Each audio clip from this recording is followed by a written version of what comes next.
Bonsoir, bonsoir à toutes et à tous. Welcome. Wow, so many people. Tant de gens, c'est magnifique. Merci beaucoup à vous toutes et à vous tous d'être là. My name is Anne-Laure Ganac and I'm honored to be your host tonight for this new edition of My Thesis in 180 Seconds for EPFL. So I will be talking in English, en français, in Franglish, as you wish and as I can. So why try to make your thesis that short and understandable to anyone? Why would you need to explain to us what is, I don't know, nanobiotechnology and immunoengineering when you could just say, ask ChatGPT and leave me alone, I'm working. So what is the point of all this? Well, I don't know. So I will ask an expert. Our expert is the kind of person who is thrilled by homotopy theory. She is dreaming about applications of algebraic theory in physical and life sciences and in material science. She obtained her PhD in mathematics at the MIT. So personally, if I had a PhD in mathematics from MIT, I would then spend the rest of my life surfing in Hawaii, but she's not that kind of person. She's a researcher, she's a teacher, and she is the Associate Vice President for Student Affairs and Outreach. Please welcome on stage Professor Catherine Hess.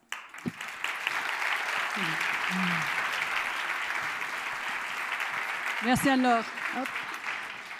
Bienvenue, mesdames et messieurs les membres du jury, chères concurrentes, chers concurrents, chers et chers membres du public, je vous souhaite chaleureusement la bienvenue à cette finale du concours Ma thèse en 180 secondes. C'est un grand plaisir, un privilège d'être là ce soir pour vous accueillir à cet événement qui est l'un des moments phares de l'année académique à l'EPFL. Les doctorantes et doctorants qui vous présenteront leurs travaux de thèse ce soir travaillent depuis des mois pour préparer et peaufiner les présentations, pour trouver les mots justes et des images parlantes pour vous expliquer en 3 minutes les résultats d'années de recherche sur des sujets très complexes. À la fin de la soirée, je pense que vous serez d'accord avec moi qu'ils ont remarquablement bien réussi à relever ce défi considérable. Selon la loi des EPF, maintenant ça devient ennuyeux, une des missions de l'EPFL est le dialogue avec la société. L'EPFL prend cette mission vraiment à cœur, cherchant à créer des opportunités pour un apprentissage mutuel entre le public et les scientifiques, et aussi pour les échanges riches entre les scientifiques et le public. En particulier pour encourager et faciliter l'accès à une formation scientifique de très haut niveau.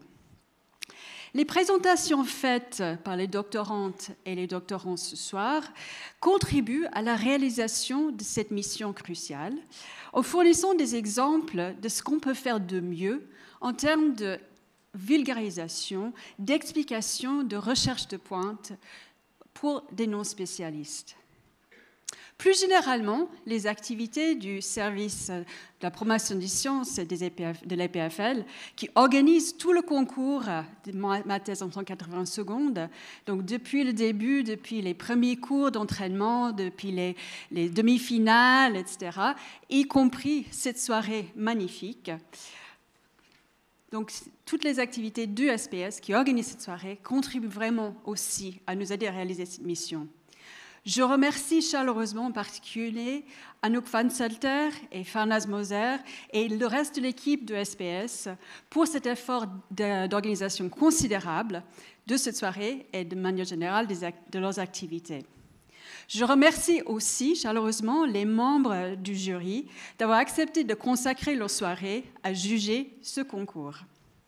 Place maintenant aux concurrentes et concurrents pour nous éblouir avec leur science et avec leurs compétences oratoires. Je souhaite à toutes et tous une excellente soirée scientifique et bonne chance aux concurrentes et concurrents. Merci, Catherine Hess. Encore un petit peu de pratique, de théorie en tous les cas, avant de passer à la pratique. Who is organizing this event? Well, you've just heard it. It's a Science Outreach Department with support from the Doctoral School and in collaboration with Mediacom, the audiovisual service, and Keep Learning.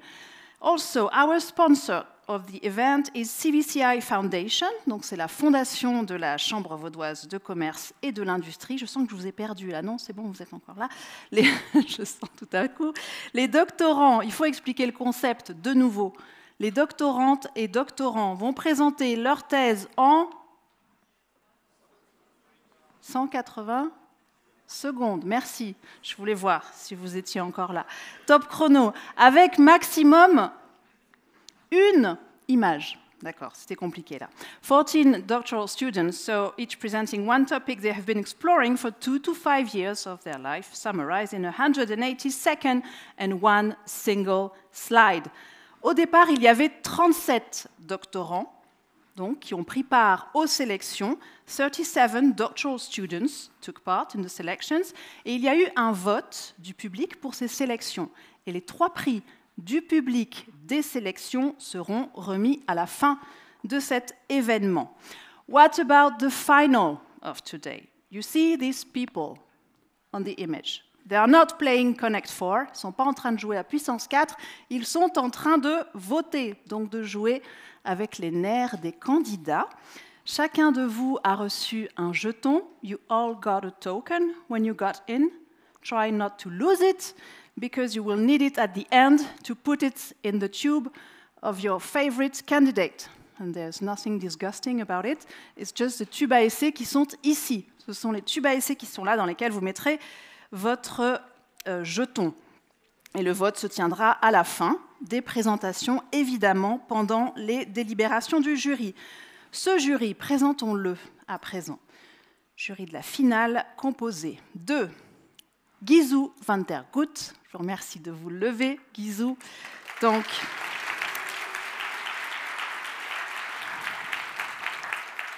je ne répète pas ce qui est écrit derrière moi pour avoir les détails de chaque CV.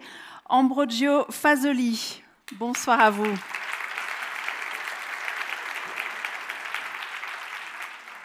Marilyn Anderson.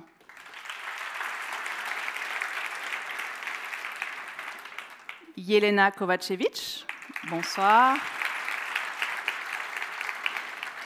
Bastien Confineau.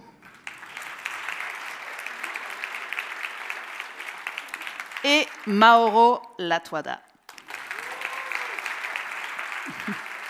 qui a de la famille dans la salle. Donc, 3 critères essentiels sont à prendre en compte pour savoir qui d'entre vous va l'emporter. 3 critères essentiels. So, the first of them is speaker's talent and engagement. Has the participant demonstrated oratory skills, such as rhythm, fluidity, gestures, nice shoes? No, I'm adding. Has the participant conveyed his or her passion of the topic? And has the participant sparked the public's curiosity about the subject? So, in a word, is the public still awake when you have finished your presentation and happy to be awake also? Popularization. So, has the participant explained the concepts or ideas in language and terminology that is accessible to the audience? Has the participant used humor, metaphors, and examples to illustrate his or her points? Humor is very important, but only good jokes. Bad jokes, they take you points. Voilà. No, that's a joke, a bad one, indeed.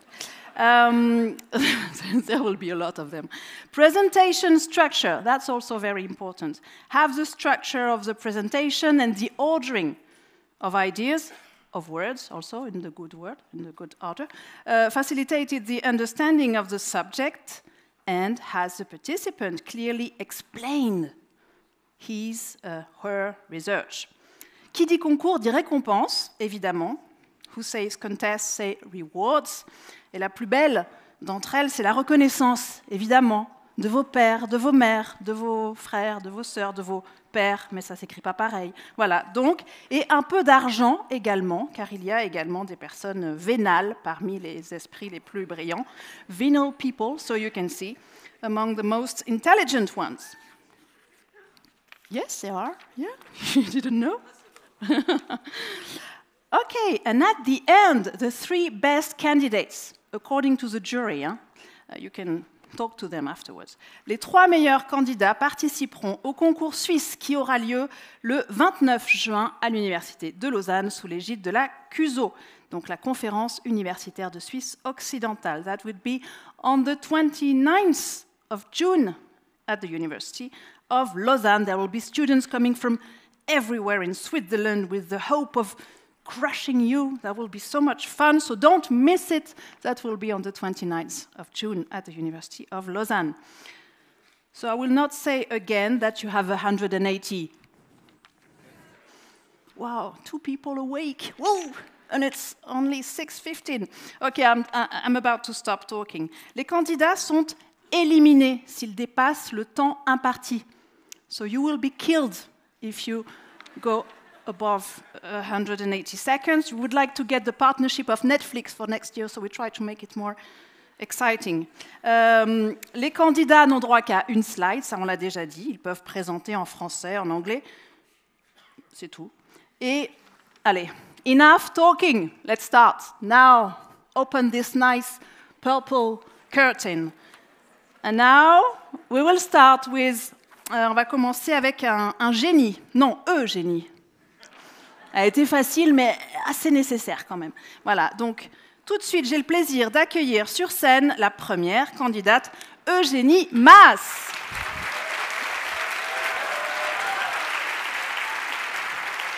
Bonsoir Eugénie. Bonsoir. C'est bien d'être première ? Oui. De toute façon, vous n'avez pas le choix. Donc, vous êtes là et c'est formidable. Maintenant, le titre de votre thèse que vous soutiendrez, vous nous présenterez en tout cas en français, Impact of Tree Species Interactions on Tree Water Relations under Warmer and Drier Climate. Et c'est une thèse donc qui vient du laboratoire d'écologie végétale sous la direction de la professeure Charlotte Grossior. Êtes-vous prête, Eugénie ? Oui, il faut bien. Quand vous êtes prête, vous le dites, vous faites un signe tout là-haut et il y aura le chrono et vous partez après les 3 jolis bips that you will hear. Ok. Let's go.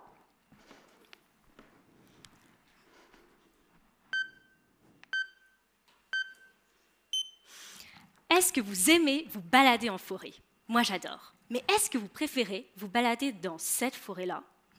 Une vaste monoculture de pins, ou dans celle-ci, une forêt naturelle, riche en biodiversité, où on trouve plein d'espèces d'arbres. La deuxième fait plus envie, non ? Bah oui, elle est beaucoup plus agréable. On n'a qu'à fermer les yeux qu'on entend déjà les oiseaux autour de nous. Et en plus, c'est un écosystème unique, où chaque individu, animal, plante, micro-organisme interagissent ensemble pour créer cette atmosphère paisible qu'on aime tant. Mais à part pour s'y balader le dimanche matin, la forêt peut même nous aider dans notre lutte face au grand défi de notre siècle, le changement climatique. En puisant le carbone de l'atmosphère et en le stockant, les arbres jouent un rôle important dans la régulation du climat. Mais cet équilibre est fragile et la multiplication des sécheresses et des canicules est désastreuse pour ces écosystèmes. Une des solutions pour conserver cet équilibre est de privilégier les forêts mélangées par rapport aux monocultures, les forêts où on ne trouve qu'une seule espèce. En théorie, dans une forêt mélangée, les arbres vont être plus résistants et résilients aux changements, aux sécheresses et aux canicules, car ils peuvent s'entraider. C'est bien beau, mais en pratique, ça dépend surtout du voisin. S'ils sont chanceux, les arbres peuvent avoir des voisins sympas, qui vont les aider à passer l'été en partageant les ressources en eau dans le sol si elles viennent à manquer. Mais s'il y a les bons voisins, il y a aussi les mauvais voisins, comme on a tous déjà connus. Il y a notamment ceux qui vont s'accaparer les ressources, ne rien laisser à leurs voisins, l'archétype de l'égoïsme. C'est pourquoi dans ma thèse, je cherche à mieux comprendre le rôle de la biodiversité dans la réponse des forêts au changement climatique pour mieux les préparer à l'avenir. est-ce que les interactions entre espèces qui ont lieu dans ces forêts mélangées peuvent réellement limiter l'impact des sécheresses et canicules sur les forêts? Pour répondre à cette question, je suis allée dans des forêts naturelles, plus ou moins riches en biodiversité, pour comparer leur fonctionnement. J'ai regardé à quelle profondeur les arbres prennent de l'eau, combien de carbone ils arrivent à capter. J'ai notamment mis en avant le pouvoir de la diversité. Plus le voisin est différent, mieux l'arbre se porte lors de sécheresses et de canicules. Alors, mesdames, messieurs, la prochaine fois que vous vous baladerez dans une de ces magnifiques forêts mélangées, rappelez-vous qu'un bon voisin peut faire toute la différence. Merci. Merci beaucoup. C'était Eugénie Masse. À présent, j'ai le plaisir d'accueillir sur scène le deuxième candidat. Il s'agit de Armand Kouroum.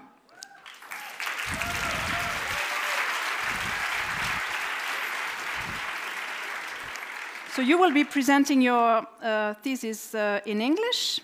Yes. The title is Cancer Biomechanics in Immunotherapy, a thesis you are working on at the Biomaterials for Immunoengineering Laboratory with Professor Li Tang. Is that correct? That's right. Good. So now, are you ready? I'm ready. It's your Let's do time. this. Enjoy. Thank you.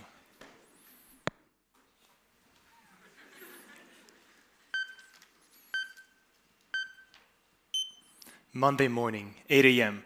The police has received multiple alerts. There's an attack in the center of Lausanne. But when they get there, the atmosphere is strange. Things are not quite right. They know that there are criminals in the crowd, but they can't precisely see them. When they finally identify one, it slips away. This is what your immune cells, the police of your body, might feel when they arrive at the site of a cancer, the attack. Why is that? Well, cancer cells, like any good criminal, are very good at avoiding your body's police force. They use escape strategies, becoming invisible to your immune system, or pretending to be something they're not, like healthy cells. So researchers have developed immunotherapies, a form of treatment that blocks some of these escape routes and unleashes the full potential of your immune system. Patients with advanced skin cancer have seen their chances of survival increase from less than 10% in the early 2000s to 50% in less than 20 years, thanks to these advances. Yet, despite the boosting of your body's police force, at least one patient out of two still does not respond to immunotherapy.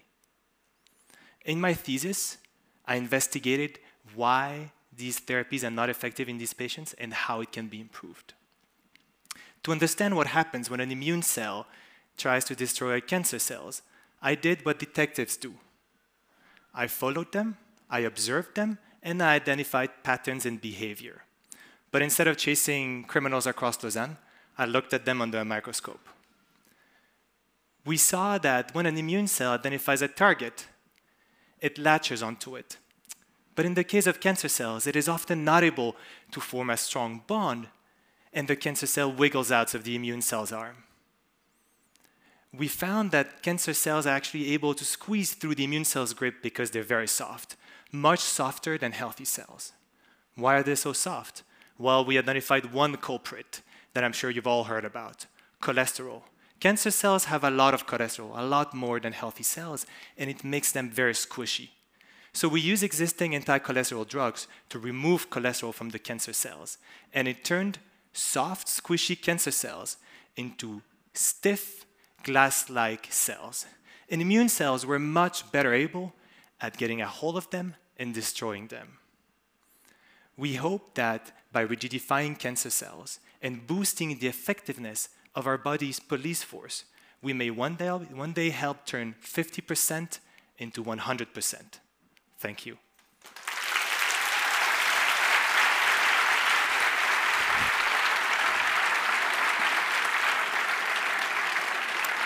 Merci Armand Kouroum. À présent, notre troisième candidat est Gaëtan Reynaud. Hop. Bonjour. Hop. Gaëtan, vous allez nous présenter votre thèse en français, mais le titre est le suivant. Characterization and Control of Slender Flexible Structures Interacting with Floors. C'est donc une thèse sur laquelle vous travaillez au laboratoire de diagnostic des écoulements instationnaires avec la professeure Karen Moleners. Tout à fait. Eh bien, je vous laisse nous présenter cette thèse, Gaëtan. C'est à vous. Merci beaucoup. Hop. Ça va être bon.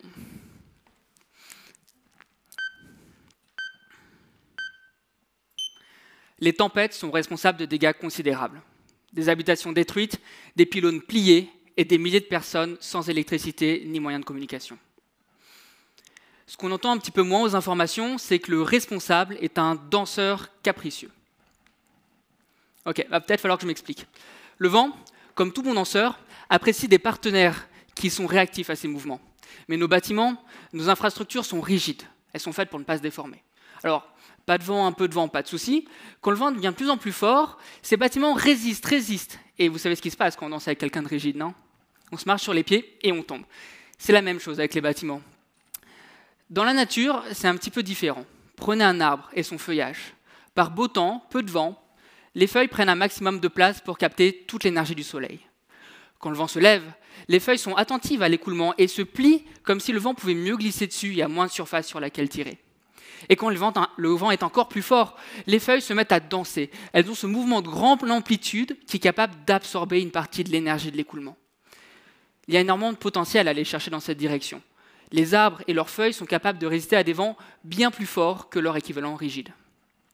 Voilà le problème. Cette danse, on n'arrive pas encore à la danser. On ne comprend pas encore les règles du jeu. Alors, dans ma thèse, je place un certain nombre de feuilles dans une soufflerie, une sorte de grand ventilateur capable de recréer ces vents forts, et je regarde les feuilles danser avec le vent. En pratique, je regarde 3 choses. D'abord, la force qu'exerce le vent sur la feuille, dans quelle direction le vent tire, est-ce que ça va casser? Ensuite, je regarde les mouvements de la feuille elle-même. Quelles sont ses déformations? Comment est-ce qu'elle danse? Quel pas? À quel rythme? À quel endroit? Et enfin, j'essaye de révéler ce danseur invisible qui est le vent.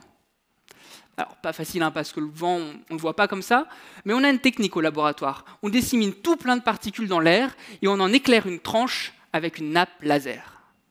L'image que vous voyez derrière moi en est un parfait exemple. On a superposé plusieurs photos où on peut suivre le chemin des particules et en déduire la direction du vent. D'ailleurs, vous avez peut-être remarqué cette grande zone d'enroulement. C'est la trace d'un tourbillon. Tourbillon qui va tirer très fort de gauche à droite sur la feuille et participer à cette danse. Avoir accès aux forces, aux déformations et aux traces des tourbillons, ce sont de super outils pour comprendre les mécanismes de cette danse. Mais ce qui nous intéresse ultimement, c'est pouvoir contrôler, changer les règles, changer les pas de base de cette danse. Et pour faire ça, on peut par exemple changer la forme des feuilles. Choisir des feuilles plus allongées, pensez à des feuilles de bouleau, des feuilles plus larges comme des feuilles d'érable ou même des feuilles en forme de drapeau, donc des rectangles. On veut aussi changer le rythme de cette danse, en prenant des feuilles tantôt plus rigides, plus lourdes ou un vent plus ou moins rapide. Et comprendre comment tous ces paramètres interagissent les uns avec les autres, ça va nous permettre à terme de concevoir et de fabriquer des infrastructures qui résistent mieux face aux tempêtes en dansant avec le vent. Je vous remercie.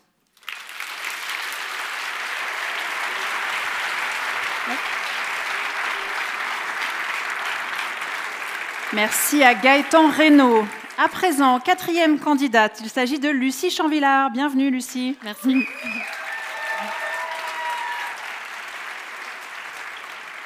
Lucie Chanvillard, vous allez nous présenter votre thèse en français, Balancing NAD. Pourquoi est-ce que vous ne mettez pas le titre en français si vous présentez en français? Bon, d'accord. Balancing NAD plus Metabolism and Senescence in Chronic Kidney Disease, que vous travaillez à l'Institute of Health Sciences, Nestlé Research, with Dr Jérôme Feige. C'est à vous, Lucie. Merci.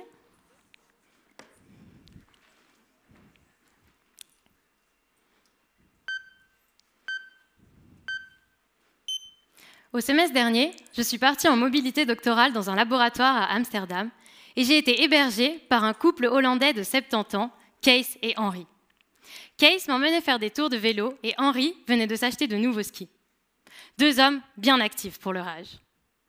Vous avez peut-être des Kees et des Henri dans vos familles, comme ce grand-oncle dont les jambes ne reculeront jamais devant un col des Alpes, ou cette grand-mère hyperactive, toujours la première à liker vos posts sur Instagram. Malheureusement, on connaît tous un proche qui a souffert avec l'âge de problèmes fonctionnels, tels qu'une vision défaillante, ou un cœur qui s'emballe un peu trop. La santé des personnes âgées peut sembler imprévisible, n'est-ce pas? Et si je vous disais qu'il existait aujourd'hui des solutions pour améliorer votre santé de demain? Je vous explique. Chaque organe est composé de milliards de cellules qui travaillent toutes ensemble pour remplir la fonction de l'organe. Un vrai travail d'équipe. Mais dans chaque équipe, on sait tous que certains travaillent plus que d'autres. On n'est pas dupes. Eh bien, dans notre équipe de cellules, c'est un peu la même chose. Certaines sont un peu moins motivées et peuvent donc mettre en péril la fonction de l'organe. Ces cellules démotivées, on les appelle les cellules sénescentes. Ce sont à l'origine des cellules tout à fait normales, mais qui, avec l'âge, s'arrêtent de fonctionner. Et donc, plus l'on vieillit, plus nos organes accumulent de cellules sénescentes. Pour limiter cette accumulation, différentes approches peuvent être utilisées. La première est de virer les cellules démotivées de l'équipe, tout simplement. C'est-à-dire éliminer les cellules sénescentes des organes grâce à des molécules toxiques. Malheureusement, la toxicité se répercute souvent sur les cellules voisines et on se retrouve donc avec un organe en sous-effectif. Une autre approche consiste alors à remotiver les cellules sénescentes. Pour cela, on booste leur énergie afin de les encourager à remplir leurs fonctions. L'objectif de mon doctorat est de mettre en place cette dernière approche dans les reins, des organes particulièrement sensibles aux cellules sénescentes. L'accumulation de cellules sénescentes peut entraîner une perte totale de la fonction rénale et ainsi nécessiter une greffe. Dans mon doctorat, je cherche donc à remotiver les cellules rénales qui permettent l'excrétion des déchets par l'urine. Pour cela, je booste leur énergie grâce à des molécules naturelles, c'est-à-dire des molécules provenant de plantes ou de graines, par exemple, afin qu'il soit à la portée de tous d'améliorer sa santé de demain. Alors espérons qu'un jour, grâce à une nutrition adaptée, nous pourrons tous profiter de la vie à 70 ans comme à 20 ans, sur un vélo comme sur des skis, comme le font si bien Case et Henri.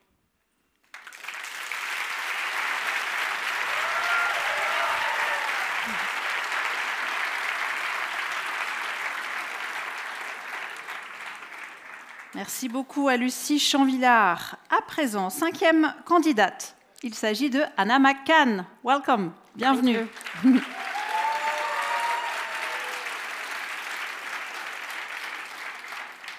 Donc, vous aussi, vous avez une thèse en français avec ce beau titre français. Finding Information Rich Electrographic Biomarkers to Characterize Atrial Fibrillation, que vous travaillez au laboratoire de traitement des signaux 2 avec le docteur Jean-Marc Vézin. C'est bien cela? Oui, c'est bien ça. Eh bien, allez-y, Anna, on vous écoute avec plaisir.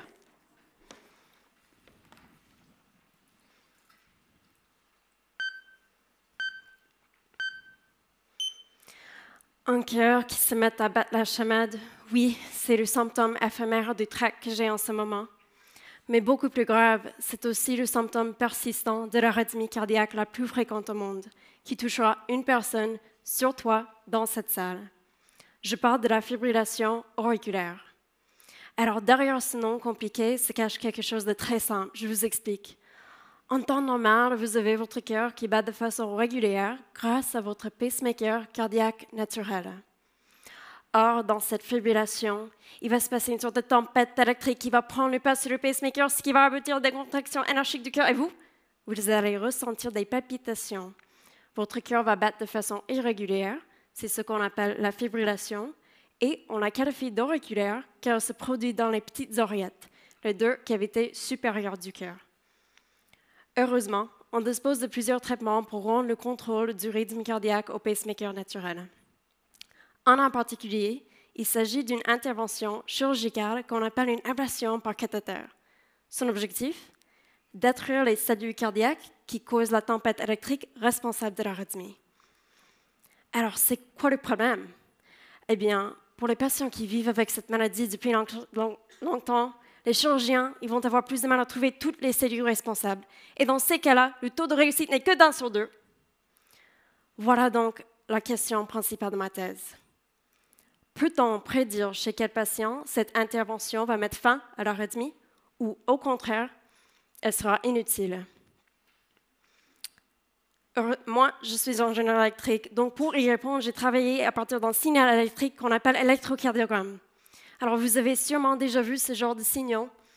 Et pour l'obtenir avec, bien sûr, l'accord précieux des patients volontaires, on a posé plusieurs capteurs sur leur torse près de leur cœur. Ensuite, j'ai regardé ces signaux pendant des heures, et j'ai constaté qu'ils contiennent 1.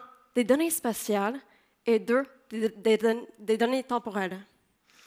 Avec cette interprétation des données à la fois spatiales et temporelles, je me suis mise à coder pour travailler, et voilà ce qui est ressorti de mes analyses. Plus des tracés possèdent une grande uniformité spatiale, c'est-à-dire qu'ils ont des caractéristiques en commun, et plus ils possèdent une grande régularité temporelle, c'est-à-dire qu'ils se répètent au cours du temps, plus grande est la probabilité que l'intervention sera réussie pour le patient. C'est en donnant cette information personnalisée au patient qu'on espère lui donner aussi le pouvoir de prendre la meilleure décision pour lui-même et ainsi d'être acteur de sa santé. Merci.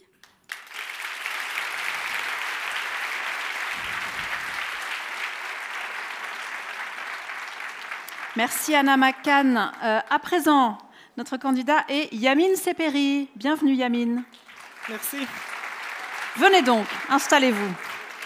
Profitez de ce public. Ça va, ils sont assez nombreux ce soir pour vous. C'est motivant. Bon, profitez-en. Yamin Seperi, le thème de votre thèse, c'est Smart Edge in Hierarchical. Vous pouvez me le faire celui-là? Hierarchical? It's hierarchical. Yeah, that's better. Hierarchical. Vision systems. And you work on this topic at the Signal Processing Laboratory 4 and CSEM with Professor Pascal Frossard and Dr. Andrea Dunbar. Thank you. It's your turn, Yamin. Enjoy.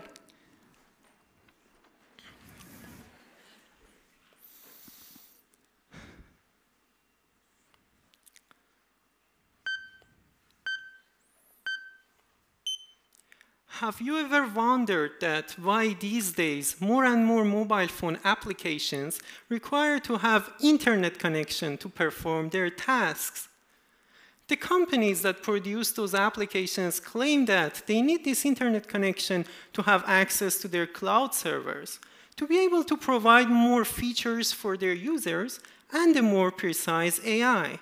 However, doesn't it raise privacy concerns for you?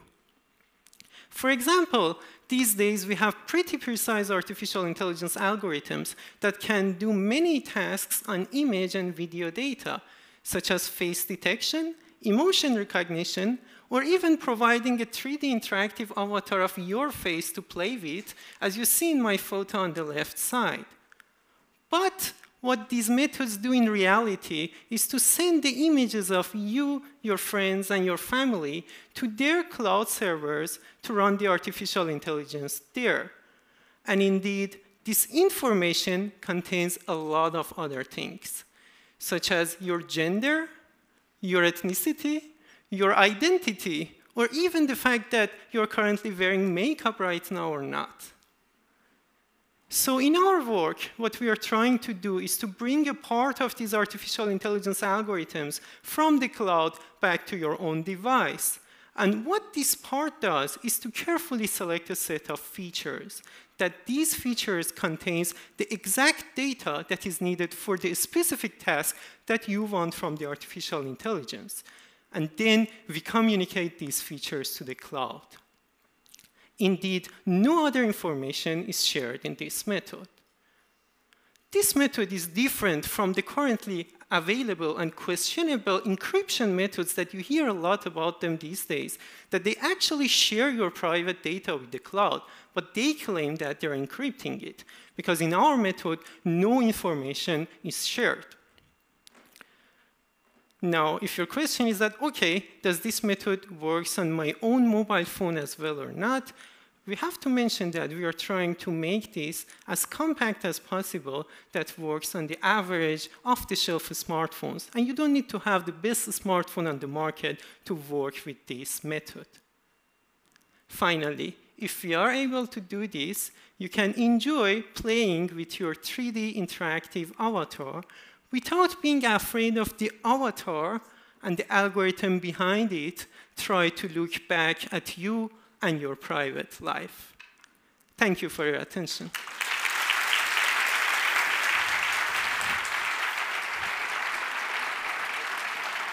Thank you, Yamin Seperi. So now, our new candidate, notre nouveau candidat, à présent, il s'agit de Othman Akwissi. Bienvenue, Othman. Okay. On l'a fait en français, en anglais? Français. D'accord. En inuit? Non? Vous ne connaissez pas l'inuit? Non, pas encore. Enfin, en français, alors. Advanced Peripheral Nerve Interfaces, c'est le titre. Que vous travaillez donc cette thèse que vous travaillez à la chaire Fondation Bertarelli en neuro-ingénierie translationnelle avec le professeur Silvestro Michera et le professeur Stéphanie Lacour. On vous écoute, Othman.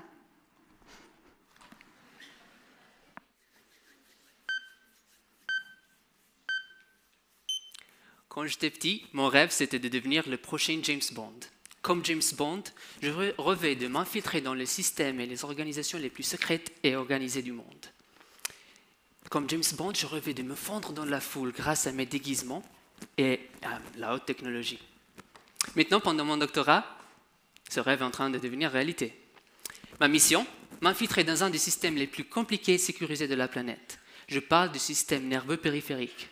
Oui, je parle des nerfs qui lient notre corps à notre cerveau. Pour m'infiltrer dans ce type de système, je développe des implants grâce à la microtechnologie, des interfaces neuronales qui sont 10 fois plus fins qu'un cheveu, fabriqués avec des métaux précieux comme le platine et l'or et des polymères à haute technologie.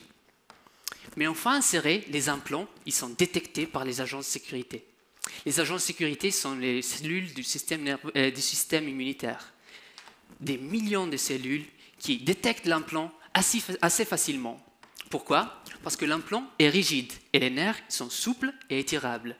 Une fois détectées, les cellules du système immunitaire attaquent l'implant, forment une cicatrice alentour et l'attaquent avec des agents chimiques très puissants qui vont le détruire avec le temps. Mon but, c'est de créer le déguisement. Le déguisement, dans mon cas, c'est un hydrogel. Un hydrogel est un matériau souple à base d'eau, comme les cellules. Il est souple comme un flan, comme de la gélatine. Une fois revêtus avec du hydrogel, mes implants ils sont cachés en plein air. Ils ne sont pas détectés par les cellules du système immunitaire et ils peuvent agir plus longtemps. Mais quel type d'informations faut-il capter? Pourquoi cette mission? Les informations qu'on peut capter sont les informations qui vont dans les deux directions et peuvent nous faire comprendre les maladies les plus pressantes du XXIe siècle. Je parle du diabète, je parle de la douleur chronique. Et grâce à des implants qui durent plus longtemps, on pourrait mieux comprendre ces maladies et peut-être aussi injecter des signaux dans le système pour les bloquer. Et quoi, le défi encore? Bon, les dispositifs, ils doivent être bien dessinés. J'ai changé les designs pour les stabiliser mécaniquement. Même si on bouge tout le temps, on danse, on va au gala, les implants restent stables grâce à mes nouveaux dessins. Bon, ma mission était très claire. Mon nom, Agent 00 Soft.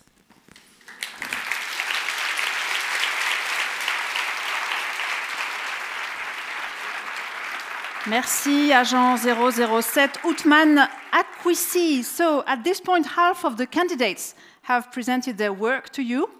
Still no thesis defended in Inuit. This is where we see the limits of your work, Catherine Hess. Only French and English. I mean, that's a problem in outreach. But we still have 7 other candidates to come. And before welcoming them, let's recap what we have learned already, or at least what I have understood. I'm sorry in advance. Eugénie Mas, par exemple, se demande si avoir des voisins très différents de soi peut aider à affronter le dérèglement climatique quand on est un arbre, évidemment. Armand Kouroum explained to us how he aims to understand why half of the patients with cancer do not respond to immunotherapy. Gaëtan Reynaud s'intéresse à la danse des feuilles avec le vent dans le but de créer des installations qui, elles, cessent de danser au rythme des intempéries. Je n'ose même pas vous regarder. Lucie Chanvillard aimerait bien rebooster les cellules démotivées au sein des équipes de molécules qui se trouvent dans les reins. Anna McCann nous a expliqué qu'elle veut pouvoir prédire les capacités de réussite d'une opération cardiaque contre l'arythmie. Et Yamin Seperi works on helping us to choose what we want to share or not of our private info with the clouds. As for Agent 007, Outman Akwisi, le James Bond du système nerveux périphérique, qui travaille, lui, sur des implants aussi secrets que nécessaires. Donc voilà, 180 secondes, c'est beaucoup trop long, en fait. Vous voyez, en une phrase, hop. Bon. En tous les cas, en finir avec la maladie, sauver la biodiversité, créer des bâtiments fiables dans toutes les conditions, protéger nos données, voilà en résumé ce qui vous intéresse. Vous n'avez vraiment aucune ambition, mais ce n'est pas grave. On va quand même vous garder et on va même faire venir les 7 autres candidates et candidats. Donc, le 8e candidat. Alors, Dorian Herle, malheureusement, nous a annoncé ce matin qu'il était malade, donc il ne peut pas être avec nous.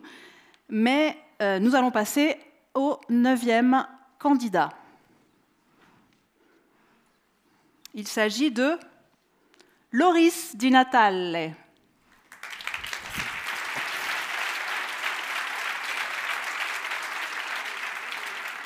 Donc en italien, non? Français. Non, en plutôt français. Non, c'est vrai? Oui. Ah, moi j'ai noté anglais. Ah oui, non, la présentation est en anglais. Ah, d'accord. Ouf. En italien, j'arrive pas à faire le small talk.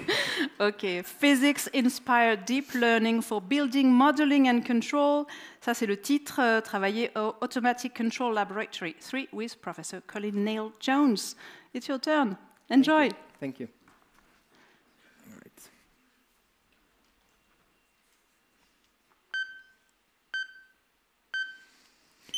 What if I told you that I could make you save 30% on your building energy consumption? For that, I'm going to deploy this neural network and let it control your heating system. There is only one tiny catch in that story. I don't really know how that guy works. The issue is that a neural network is an artificial intelligence that is trying to replicate our human brains. It will take some data as input and then feed it through a network of artificial neurons. Each neuron will aggregate the information it receives, process it, and then transfer it to the next neuron. And at the end of the chain, you get the desired output. In our case, this network will be looking at the temperature of the building, for example, the weather conditions, and so on, and then it will decide and output whether we should heat the building right now or not. Now, the magic about neural networks, really, is that we actually know how to train these beasts. So we know how to tweak the connections and the neurons towards a given objective. In our case, we could train this guy to minimize the energy consumption of a building, of course, making sure you're not freezing inside. And at the end of the training, it is actually able to save a lot of energy. Now, the issue is that to get to this amazing performance, the connections inside get so complex that it becomes essentially impossible for any human to really understand what's happening inside. Now, in practice, in a lot of cases, you might not care how something works, as long as it works, right? But I can tell you that it will fail at some point. The issue is that when I tell you that we know how to train neural networks, that is true. But what I did not mention is that they only do exactly what we tell them to do. If we now take this network, deploy it in your building, and then get, say, an extremely cold weather, something it has not seen during its training, then we have essentially no idea how it will react. This means you could be just freezing inside because for some reason it decides to stop heating your building even though it's minus 20 degrees outside. To solve these kind of issues, in my PhD, we are looking at ways to alter the structure of the network, to encode some properties in them. You can picture these modifications as replacing a few of the classical blue connections and neurons with our own orange ones. Now, importantly, we only want to intervene in a tiny part of the network so that we can still rely on the many blue connections to solve very hard problems. But these few modifications allow us to guarantee that the network will follow some simple ground rules that we set. For example, make sure it will always turn on the heating whenever the temperature drops, whatever the weather is doing. At the end of the day, I still don't really know what that guy is doing. But at least now, I can tell you that it is not doing something completely stupid. So you can actually trust it to be able to save up to 30% of energy consumption, while also making sure that you will never freeze to death on your couch on a cold winter night. Thank you. Merci beaucoup.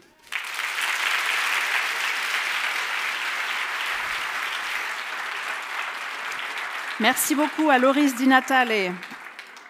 À présent, j'ai le plaisir d'accueillir sur scène Xuan Ru Li.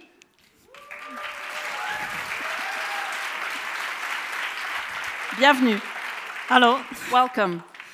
So you are working on selectively permeable microcapsules, right? Yes. Ah, oof, it's you.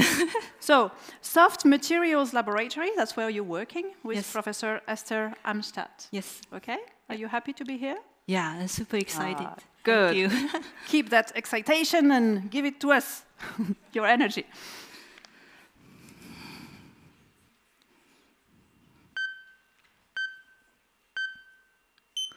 Life is too short to live in black and white. But color isn't always an advantage. Let me explain why. Textile dyes are the tiny color molecules that makes our clothes colorful. However, when these dyes are discharged as effluent into the aquatic environment, they become a bunch of dangerous guys that are now killing that environment. They poison fish, damage roots, and also increase the risk of cancer. However, it's very challenging to remove them because they are pretty small and very soluble in water. So imagine, in the future, how could we capture these sneaky guys to protect our environment? The solution could be this. We use selectively permeable capsules to harvest textile dye from the water so we make the water clean again. In my research, I'm working on tiny things called microcapsules, whose diameter is as thin as a human hair. They have shells which act like fishing nets to catch and trap small organic pollutants so these sneaky guys can no longer escape. It sounds a bit complicated, but I will show you how it works. In the first step, I create a shell on a water droplet surface by using soft polymers and hard nanoparticles as building block. Try to picture these polymers as elastic branches and the nanoparticle as nodes. They are assembled into a dense network or fishing net, as I said before. By tuning the ratio and the type of materials, I can craft different nets with various mesh sizes and thickness. Then I focus on how robust the nets are by stretching or shearing them. This helps me to know if the net is stable and resists pressure. In the second step, I study how effective these nets are by transporting the dye molecules from the water to the capsule. I simply put them into a dye-containing water and see how they catch the small sneaky guys. I found that these capsules can selectively uptake dyes into the net.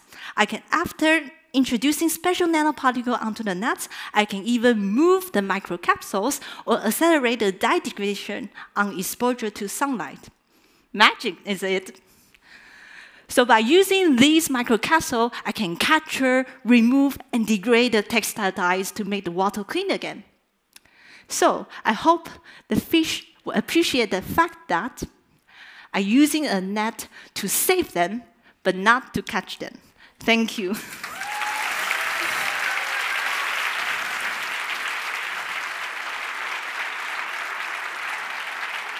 Merci beaucoup, Chuen Rouli. À présent, la candidate est Anita Bodak. Merci. Anita, bienvenue. Bonsoir.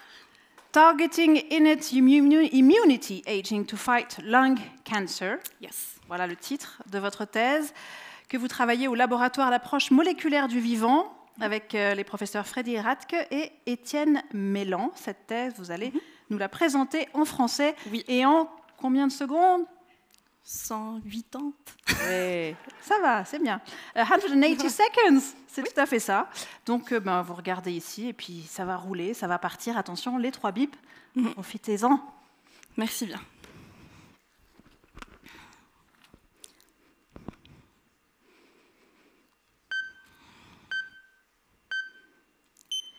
Ma mère a toujours rêvé que je devienne avocate, pour faire régner l'ordre et la justice dans le monde. Aujourd'hui, j'aimerais lui expliquer, et à vous aussi, que c'est un peu ce que je fais tous les jours dans ma thèse. Tous les jours, je lutte contre la corruption, celle qui existe entre notre immunité et le cancer. Imaginez-vous votre corps comme une grande ville. Chaque organe représente un quartier qui est relié aux autres par des routes, nos vaisseaux sanguins. Sur ces routes, on peut trouver notre police locale, les globules blancs. Moi, je m'intéresse à un type particulier de globules blancs, ceux qu'on appelle neutrophiles. Notre corps en produit une grande quantité tous les jours, et il circule d'organe en organe pour tenter d'éliminer tout potentiel criminel qui pourrait nous nuire. Bactéries, champignons ou cellules tumorales. Malheureusement, certains de ces criminels, des cellules tumorales notamment, sont beaucoup plus compliqués à éliminer. Cela peut s'expliquer par le fait qu'elles mettent en place un réel système de crime organisé. En effet, de ce qu'on sait chez la souris, c'est que les neutrophiles, une fois arrivés à proximité de la tumeur, changent de comportement. Au lieu d'éliminer les cellules tumorales, ils commencent à coopérer avec elles. Ils leur facilitent des voies d'accès à la nourriture et les protègent du regard des autres cellules immunitaires. Le crime organisé peut donc persister, grandir et aller jusqu'à s'installer à d'autres quartiers de notre corps, créant ce qu'on appelle donc des métastases. Le crime organisé est donc à chaque coin de rue et on ne peut faire confiance à aucun policier. C'est là que moi, j'interviens, comme un justicier tapis dans l'ombre. Tout comme Batman, je n'ai pas de super pouvoir et j'essaie de trouver des armes pour lutter contre cette corruption. La première chose que j'ai voulu faire, c'était d'essayer de trouver quelle était la monnaie d'échange qui alimentait cette corruption. Et j'en ai trouvé une certaine molécule produite par les cellules tumorales. Ce que j'ai fait ensuite, c'est que j'ai pris des neutrophiles sains, à qui j'ai donné cette molécule. Et ce que j'ai pu observer, c'était le même changement de comportement que celui des neutrophiles corrompus à proximité des tumeurs. J'ai ensuite voulu tester plusieurs médicaments différents pour tenter d'empêcher ce changement d'arriver. Et un de ces médicaments a dépassé toutes mes attentes. Non seulement j'ai pu éliminer une bonne partie des policiers corrompus, mais j'ai également pu empêcher la corruption des nouvelles recrues, celles qui étaient encore capables d'éliminer les cellules tumorales. Grâce à ce médicament, j'ai pu baisser le taux de criminalité. En d'autres termes, la tumeur a ralenti sa progression. Le but pour moi maintenant, c'est de continuer d'étudier cette corruption pour pouvoir trouver d'autres failles qu'on pourrait exploiter et ensuite d'essayer de redonner l'espoir et de ramener la paix et l'ordre dans cette belle ville qu'est notre corps. Merci.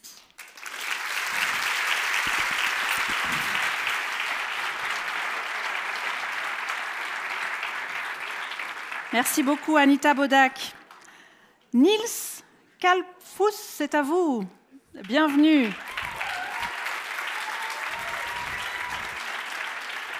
Welcome. Thanks. So you're working with Professor Pierre Gunzy, Yes. right? Yes, I It's am. okay? It's Yes. cool? Yes, it's very Yeah? nice. Yes. It's a good teacher? Huh? He's a good teacher? Ah, yeah, for Yeah? sure. Yes. Okay. I think he is here, so we Yeah, have to be careful. somewhere. Yeah, you can see him? I can't see him. No. Yeah, where is he? Ah, there he is. Ah, okay. Is he cool too? It's okay? Yeah? Okay. So you can stay. Niels Kalpfus, and you will talk about dissecting centriole fate during C. elegans development, so at the Laboratory of Cell and Development Biology with Professor Pierre Gunzy. Enjoy, Niels. Thank you.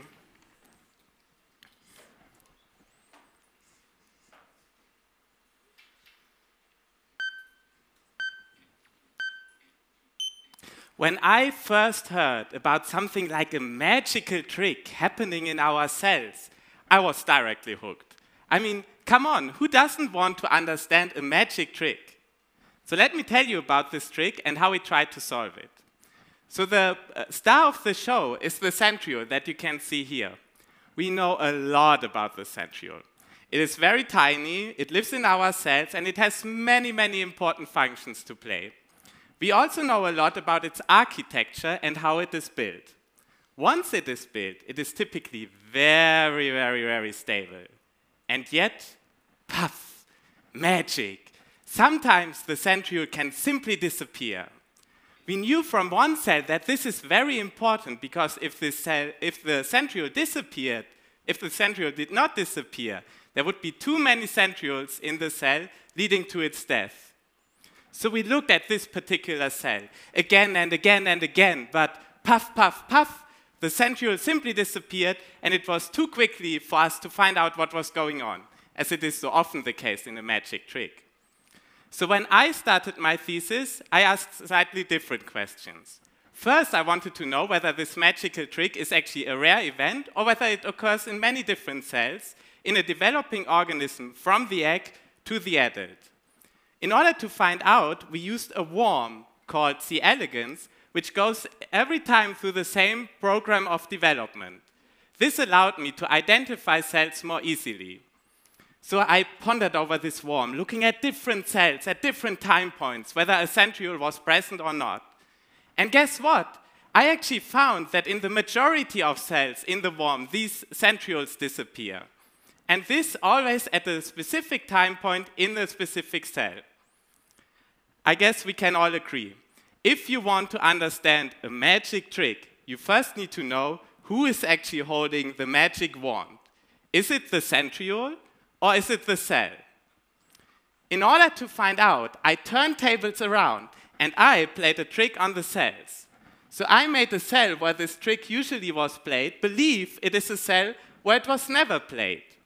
In this case, the centriole that usually disappeared was now being maintained. And this shows us that the cell is actually holding the magic wand and not the centriole. I know, you are now like, yes, yes, yes, but tell us about the magic trick. How does it work, right? Well, we are not there yet, but with my work, we now have more tools for our lab to solve this mystery. You just have to be a little bit more patient. Thank you very much. Okay, thank you.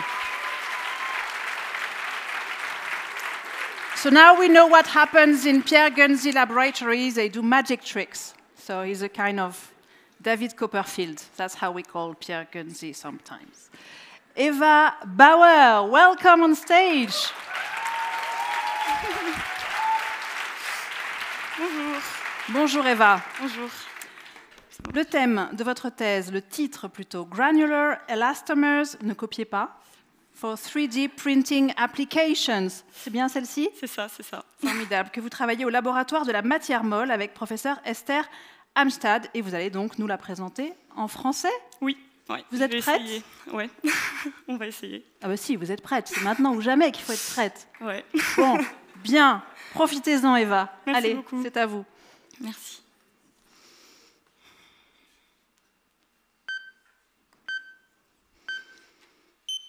Je suis née et j'ai grandi à Bruxelles, en Belgique, le pays d'où vient ce délicieux plat que vous connaissez tous, les moules frites. Jamais étant petite, j'aurais pensé 1. Faire un doctorat, et 2. M'inspirer de ces moules frites pour mon doctorat. Et plus précisément, des moules. Parce qu'avant de les manger, ces moules, il faut aller les chercher. Et la pêche aux moules, c'est pas si simple. Ces moules sont en fait accrochés à des rochers pour résister aux courants, tempêtes, marées. Et ça, grâce à ce petit filament que vous voyez là en jaune et qu'on appelle byssus. Ce byssus, il est très étonnant comme matériau, car il est à la fois dur et extensible. Prenons comme exemple de matériaux les plastiques, qui sont des polymères, des longues chaînes de molécules. Lorsqu'on connecte ces chaînes entre elles avec des nœuds, on appelle ça des élastomères. Si un élastomère a beaucoup de nœuds, on va avoir un matériau dur, mais cassant, comme par exemple une bouteille, une gourde. Au contraire, s'il y a peu de nœuds, on va avoir un matériau beaucoup plus mou, mais extensible, comme par exemple notre élastique pour les cheveux. Donc un matériau dur et extensible, c'est très étonnant, mais très intéressant pour une ingénieure matériaux comme moi. Mais pourquoi il est comme ça?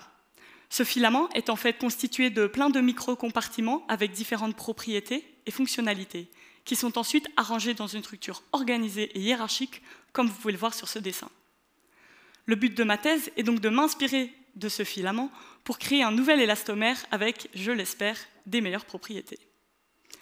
Pour faire ça, je produis des microparticules d'élastomère avec différentes quantités de nœuds qui seront donc plutôt dures et cassantes ou molles et extensibles, que je viens ensuite arranger dans une structure similaire au filament et les connecter entre elles avec d'autres chaînes et nœuds de polymères. Après, vous me direz, un filament c'est bien beau, mais niveau application, on est plutôt limité. Heureusement, lorsqu'on met ces microparticules dans une seringue, elles ont des propriétés qu'on appelle rhéofluidifiantes. Elles sont donc parfaites pour être utilisées comme encre pour de l'impression 3D et produire comme ça des structures beaucoup plus complexes qu'un simple filament. On pourrait par exemple imiter le tentacule d'un poulpe en utilisant différentes encres, imprimer certaines parties beaucoup plus dures, d'autres beaucoup plus extensibles, et produire comme ça un bras de robot mou, flexible, avec une déformation continue et donc une bien meilleure précision que les robots de nos jours. Ou pourquoi pas finalement nous imiter nous, petits humains, et plus précisément notre main, pour produire la prothèse de demain, bien plus sophistiquée que celle d'aujourd'hui, et permettre à quelqu'un de déguster un délicieux plat de moules frites. Merci beaucoup.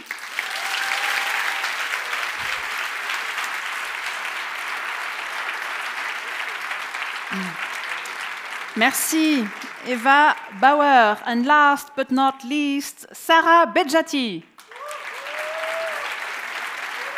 Hi, Sarah. Hi.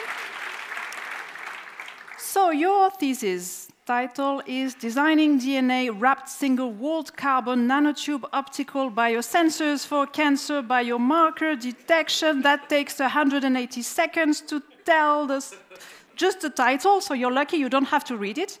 Laboratory of Nanobiotechnology. That's where you're working with Professor Artemis Bogossian. Are you ready? Yeah, I'm super excited. Yes, great. That's a good start. So let's enjoy for 180 seconds. Of course.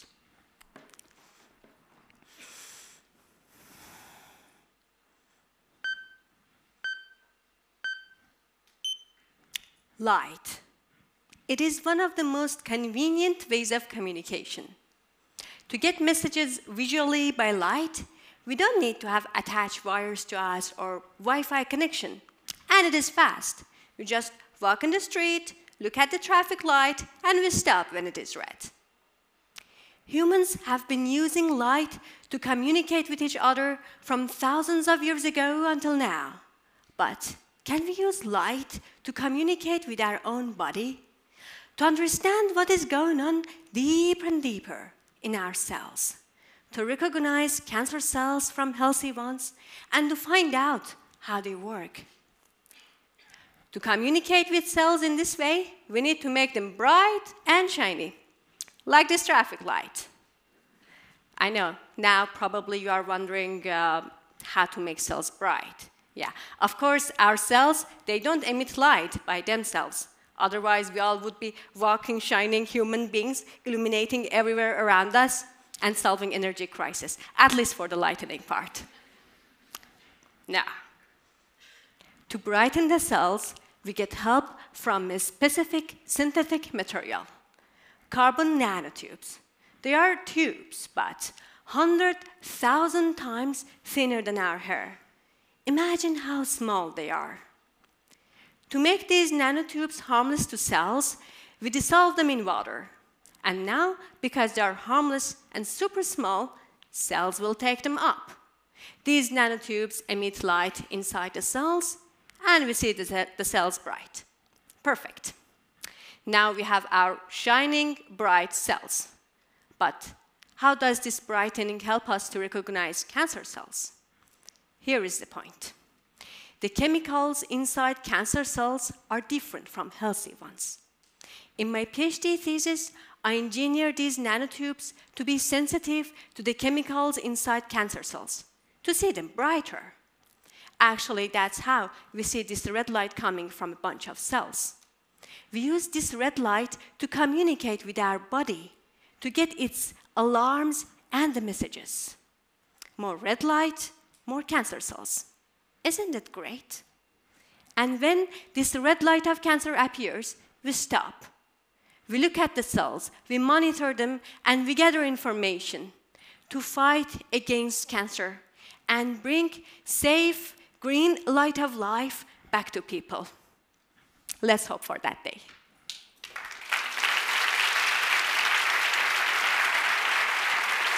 Thank you. Thank you, Sarah Bedjati.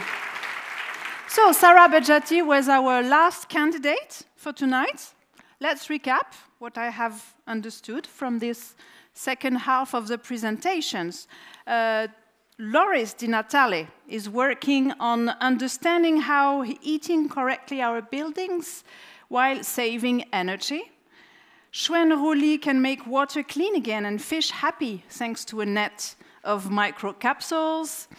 Anita Bodak essaie de comprendre comment et pourquoi les neutrophiles censés nous protéger retournent leur chemise au contact des cellules tumorales, du poumon en l'occurrence. Niels Kalfus studies the magical trick of the centrioles, consisting of disappearing suddenly. Eva Bauer, ah mais il n'y a plus personne qui écoute, non? C'est pas vrai, son passage. Eva Bauer aspire à créer un nouveau matériau au moins aussi élastique et résistant que les filaments des moules, belges comme elle.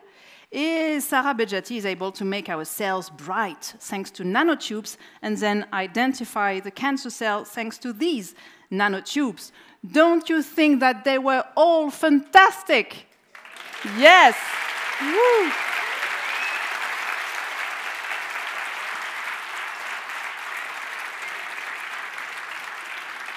I heard someone said no.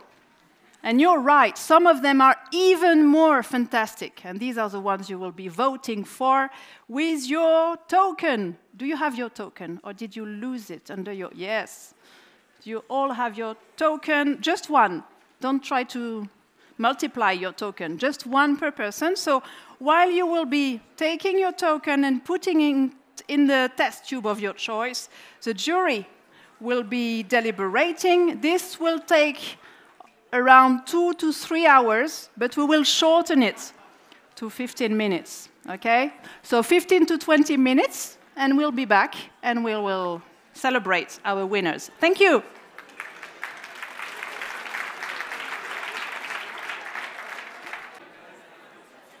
Can you hear them? Can you hear the jury shouting, fighting, trying to deliberate?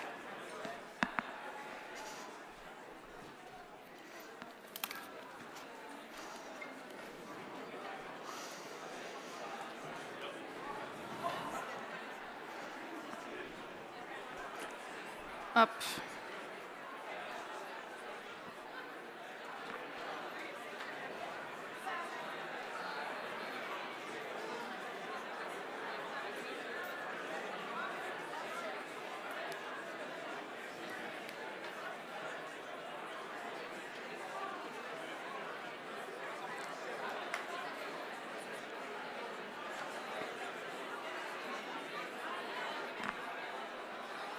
Un, deux.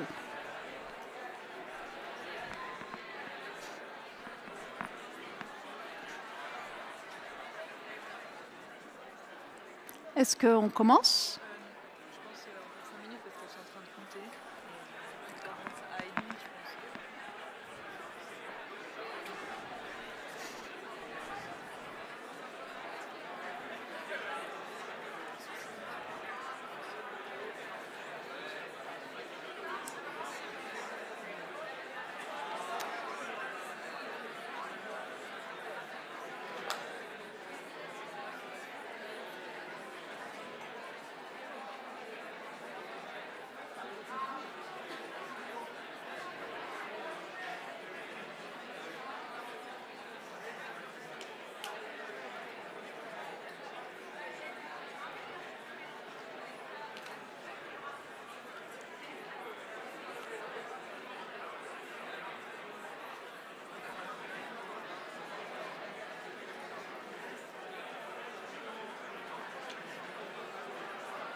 Pendant que le jury délibère, je vais partir en reportage parmi nos candidates et nos candidats. Comment ça va?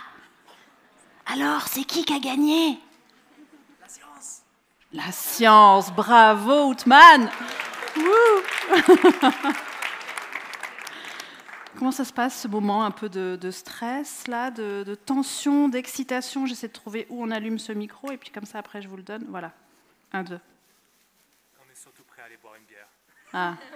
Alors, comme le micro n'était pas allumé, ça, c'est bien parce qu'on n'a pas entendu, parce qu'on n'a pas le droit de dire ces choses-là. Voilà. Et vous? Beaucoup trop de pression. Un magnifique public. Hein. Oui, hein? Bravo. Bravo au public. Merci beaucoup d'être là, aussi nombreuses et nombreux. On a même des personnalités dans ce public. Il n'y a pas que Pierre Gunzi. Je ne sais pas pourquoi j'ai décidé, bah oui, Pierre Gunzi, vous serez la tête de Turc. J'en ai vu d'autres, plein d'autres. Attention, je vous cherche. J'ai vu professeur Claude Nicolier tout à l'heure. Rien que ça, moi je rêve de faire un selfie avec Claude Nicolier.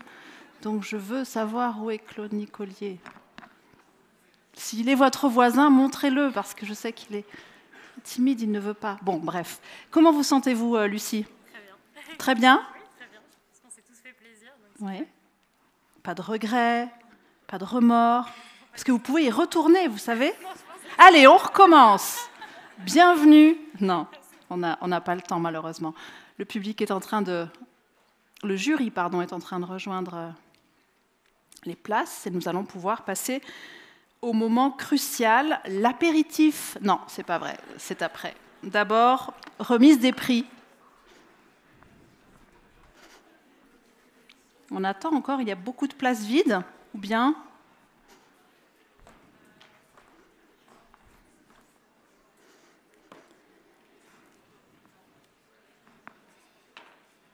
Il est temps de passer donc aux remises des prix, aux résultats et aux remises des prix.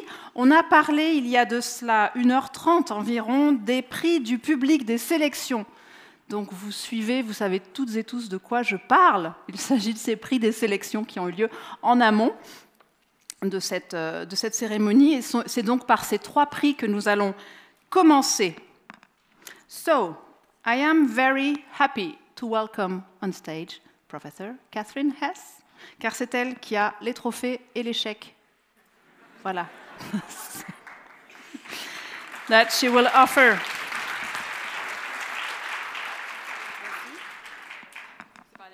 Non.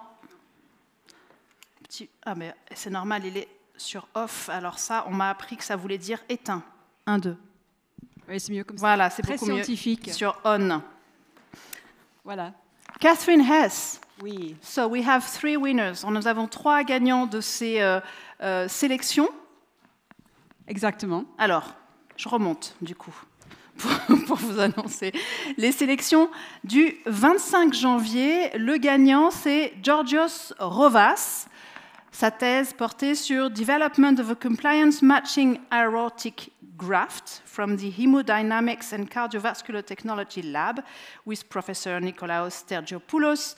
But Georgios Rovas is not here. He's on holidays, and you can understand. I mean, if I had worked on such a topic, I would be on holidays right now. So he is on holidays, but we thank him and we can congratulate him. Indeed. Congratulations, Georgios.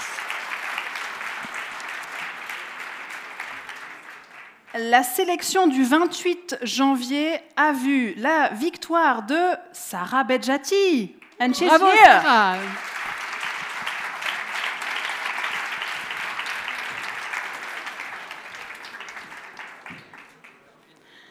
Sarah Bedjati, so you're working on designing DNA-wrapped single-walled carbon nanotube optical biosensor for cancer biomarker detection. Yes, you're the one. Nanobiotechnology Lab. Congratulations.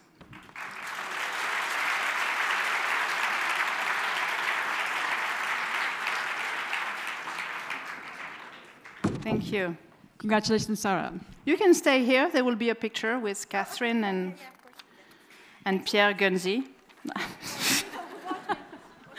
And the selection of the 3rd of February, la sélection du 3 février, a vu la victoire de Xuanru Li. Bravo, Bravo.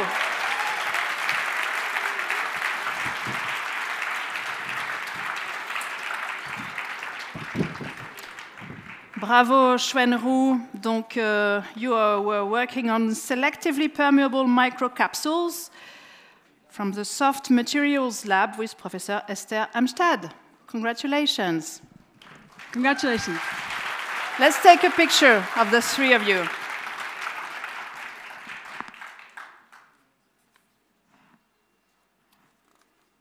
Oui, c'est mieux en silence, les photos, parce que sinon, c'est moins bien, c'est flou, si vous parlez. Voilà.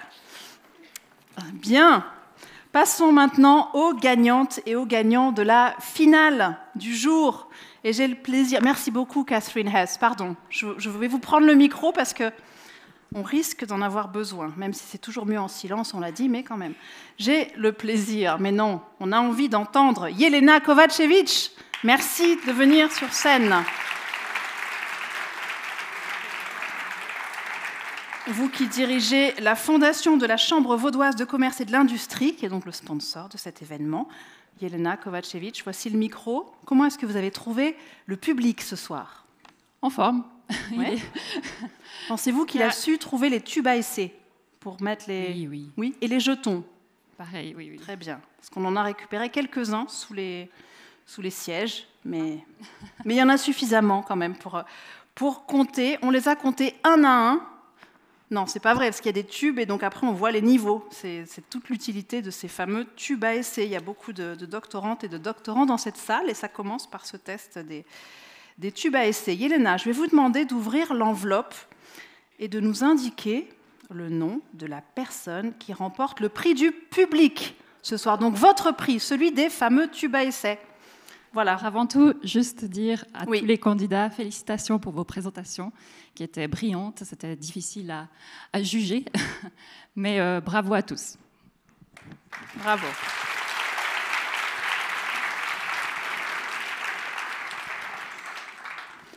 Donc, le prix du public est décerné à Eva Bauer.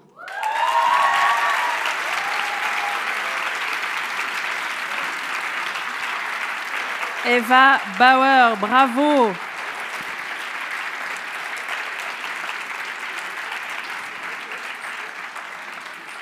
Eva Bauer, un petit mot. Les moules frites, c'est gagnant, hein? Oui, et c'est délicieux. Et c'est bon en plus. D'ailleurs, vous êtes venus avec des moules frites. Nous aurons droit en coulisses. Voilà. Non. Un petit mot? Remercier qui? Merci à tout le public, vous étiez super. J'ai beaucoup apprécié ce moment. Et merci à mes parents qui sont là. Et à tous mes amis, tous mes collègues, tout le PFL, ma prof qui n'est pas là. Mais merci à tous et merci au jury. Merci. Bravo.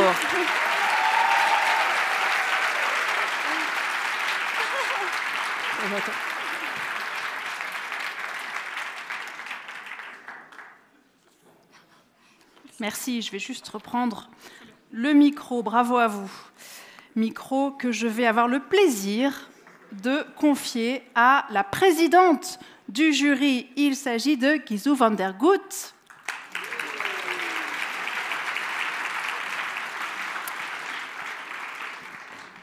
Chère présidente, bonsoir. Bonsoir. Comment se sont passées ces délibérations? Très bien, une équipe de choc. C'est ça? Oui, d'ailleurs, il y a des bleus, non? Non. Toujours un choix difficile, mais on y arrive toujours. Difficile, hein? Particulièrement ce soir. C'est ce qu'on dit chaque année. C'est particulièrement difficile ce soir, mais là, c'est vrai. La difficulté change chaque année, mais c'est toujours difficile. Bon, alors on a hâte. On a hâte de connaître déjà le nom du ou de la troisième gagnante, sachant que ces trois noms que nous allons citer iront à la finale suisse qui se tiendra le 29 juin à l'Université de Lausanne. Gizu van der Gout, troisième place. Armand Kouroum. Armand.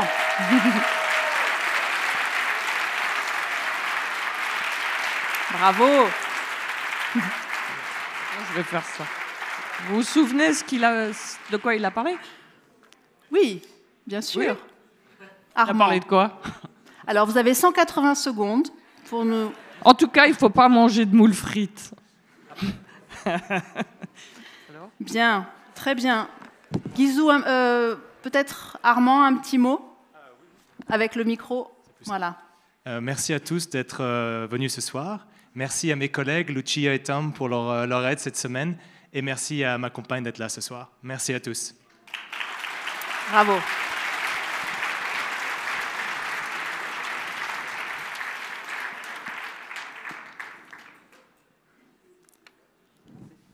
Restez ici, on va faire une photo avec tous les gagnants après. Ça va être superbe. Et peut-être votre copine, si elle veut, elle peut venir aussi.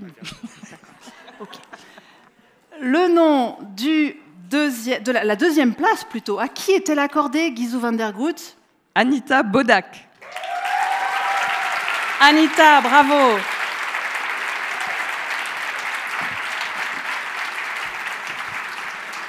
Bravo, Anita. Bon, vous n'êtes pas devenue avocate, mais votre mère est quand même un peu fière de vous. Espérons. Un petit mot peut-être, Anita. Déjà, merci à tous d'avoir été si nombreux à tous nous soutenir. Merci à ma famille, surtout à mon copain qui m'a beaucoup aidé à la préparation de ce soir, et à mes collègues aussi qui m'ont entendu stresser tous ces derniers jours. Voilà, merci vraiment à tous d'être là et du soutien. Et bravo aux autres candidats.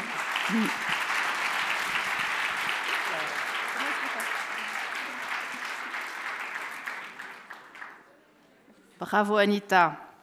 Restez ici et nous allons maintenant annoncer le nom. On va lui laisser même, vous voyez ce couloir là magnifique. Dessiné. Eva Bauer. Eva Bauer.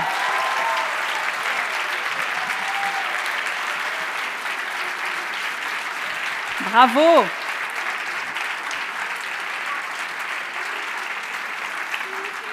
Un doublé belge.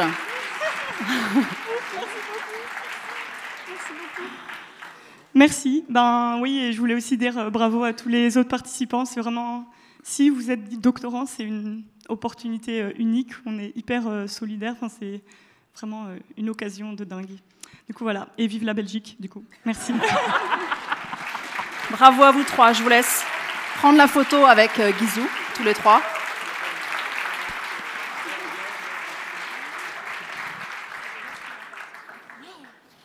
Non, Guizou, allez-y. Bravo.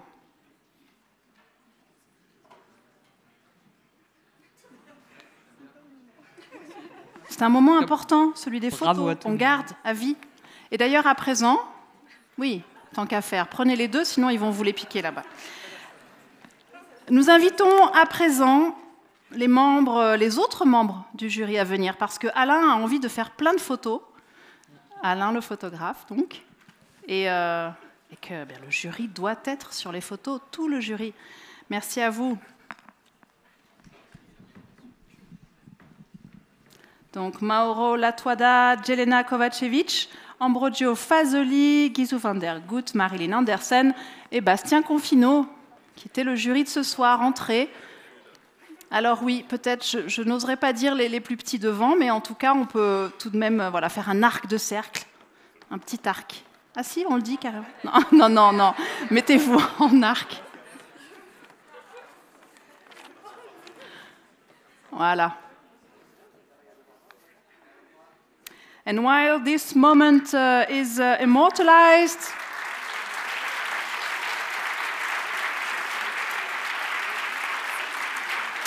so no, please, the jury will stay here because we have some papers to give to all the participants. Nous avons des attestations à donner à chacune et à chacun d'entre vous. Donc le micro doit être entre les mains de l'un ou l'une d'entre vous. Il est ici. Et nous allons donc, à tour de rôle, qui a l'enveloppe numéro 1? C'est Marilyn Andersen. Alors je vous laisse donner le nom et puis la personne va venir récupérer son attestation. Parfait. Donc maintenant qu'on se lance dans la la phase où tout le monde reçoit une récompense, je pense qu'il faut souligner le fait que c'est entièrement mérité. Vous avez tous fait un long chemin pour arriver jusqu'ici. Que vous ayez un autre prix ou pas, d'avoir une attestation, ça montre que vous avez fait cette aventure jusqu'ici. Vous avez été sélectionné parmi les 14 qui peuvent présenter aujourd'hui. On a adoré toutes vos présentations, on a beaucoup appris. C'était chouette de les discuter aussi, chouette de les entendre et de découvrir toutes vos recherches. Continuez à les communiquer de manière aussi inspirante et accessible. Et pour tous les doctorants dans la salle, effectivement, c'est un magnifique exercice qui vous est utile toute votre vie. Donc, je commence la liste des attestations, à commencer par Outman Akwisi.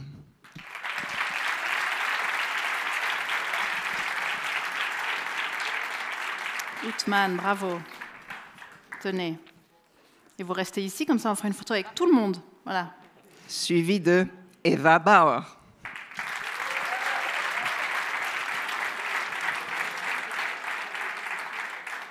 Après, il n'y en a plus, Eva. Il ne faut pas revenir après, il n'y a pas de 4e. Voilà. Merci beaucoup. Merci.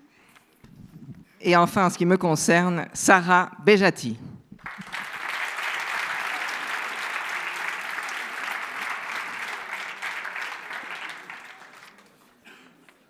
Bravo, Sarah. Numéro 2.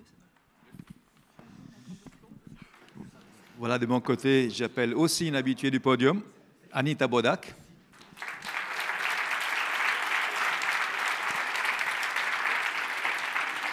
Merci, allez. Voilà. Lucie Chanvillard.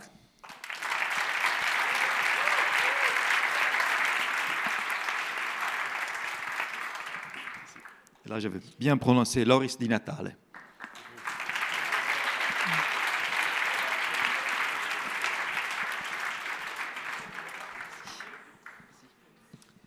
Et de mon côté, j'appelle Niels Kalbfuss.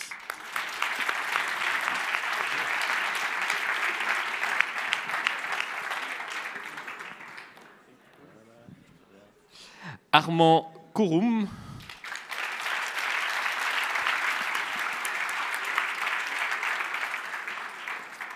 Bravo. Et Anna McCann. Bravo. Bravo, félicitations. Et puis on continue avec Eugénie Masse.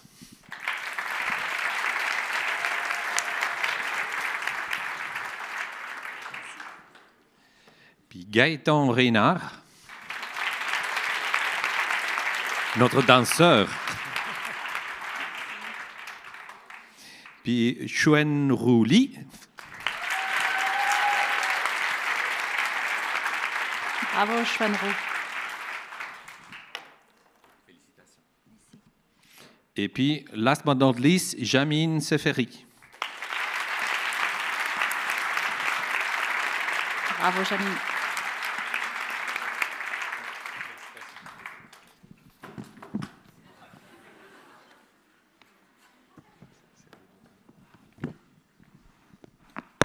Vous avez...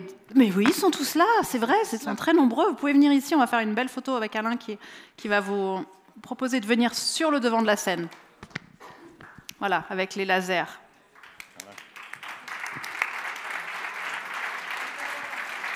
Venez donc. Venez donc vous mettre, voilà, qu'on vous voit toutes et tous. Et pendant que ce moment est immortalisé, en silence, apparemment c'est un rituel, on prend que des photos en silence. Et on applaudit évidemment, ils sont magnifiques.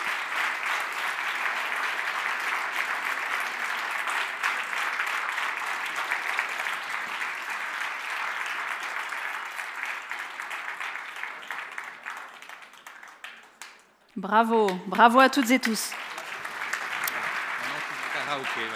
Merci. We have to thank some people, you know, thanks to whom we are here. We were here all together, the Science Outreach Department, thanks the jury members, And the sponsor of the event, CVCI Foundation, l'école doctorale, les directeurs des programmes doctoraux, les superviseurs, les superviseuses évidemment de thèse, Doctoral School, directors and their professors, Étienne Duval qui a coaché les candidates et candidats, et c'est quand même sympa, Étienne Duval, merci beaucoup. La CUSO et Keep Learning et l'équipe du SA et Mediacom, the Audiovisual Service, and Keep Learning. And thank you to all of you, and you're all welcome to the Swiss final. It will be on the 29th of June at the University of Lausanne. Hâte de vous y retrouver. Merci beaucoup, très belle soirée à vous. Merci.